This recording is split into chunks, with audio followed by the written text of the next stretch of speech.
If there was one physical subject, one material subject that we should focus on, in my opinion, it is very clear that the head of the snake is the financial system. We can argue till the end of time about who runs the world.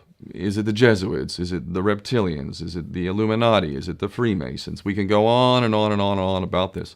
But I don't think it is reasonable to even begin arguing about the mechanism that is used to exert this control. The mechanism is finance. The whole point of finance is to indebt, otherwise to enslave. What is a mortgage? I mean, what does that stand for? It's a death grip.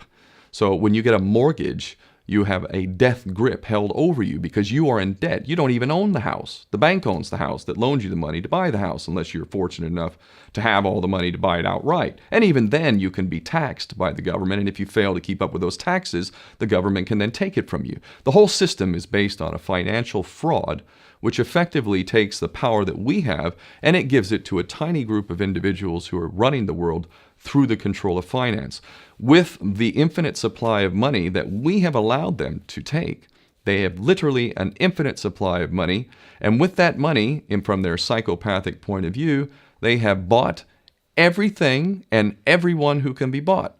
So those of us who cannot be bought, because we operate on a level that goes way beyond the material, we are not rewarded for such behavior. We are punished for such behavior. And the most slovenly, disgustingly criminal, pedophilia, corrupt moral individuals, those are the ones that are rewarded in this system, which is upside down.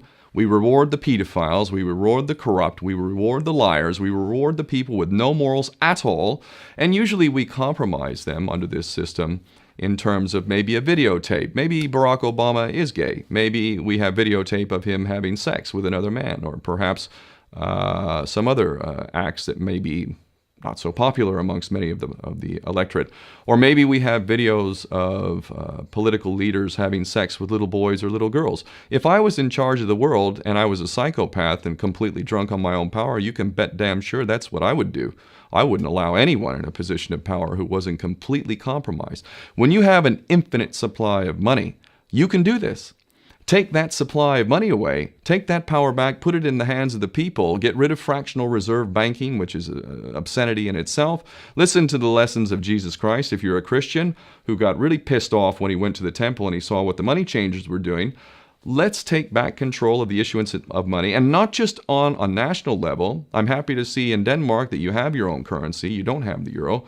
But on every country's level, they should be issuing their own currency in a transparent, non-usury based way in which it really, truly benefits the people. And in that way, we can literally free ourselves of the banking debt which is drowning us all, and we can stop scrambling for the crumbs from the table of these filthy rich psychopaths and live in a state of abundance just by changing this one thing. And I'm not just talking about abundance for Western nations who have an artificially inflated value with their currencies. We all in the West are guilty of having that reward while the rest of the world is sucking on it. Every nation in the world can use a sensible financial policy to liberate themselves, to have world-class education, infrastructure. Everything that a healthy society would require can be had in the worst, most corrupt African country in any part of the world. We can all have that if we simply change that one thing. John F. Kennedy did that about 6 months before he was taken out. He issued United States notes as opposed to Federal Reserve notes. I can assure you the powers that be knew the power of that act, and they took him right out. So the bottom line is, if we as people understand this very simple principle, just this one thing, change this one thing, we can solve every other problem you can name. I don't care what the problem is. I can bring it back to the financial system and an infinite supply of money for a bunch of psychopaths who are running the world, as opposed to an abundant supply of money for all of us. So in that sense, I'm very optimistic. This is not rocket science. I am not the smartest guy in the room. We can all understand this. And as soon as we do, we can exercise the same power that we had, but relinquished, and we can have a future for ourselves and our children. There's a lot to be optimistic about, quite frankly.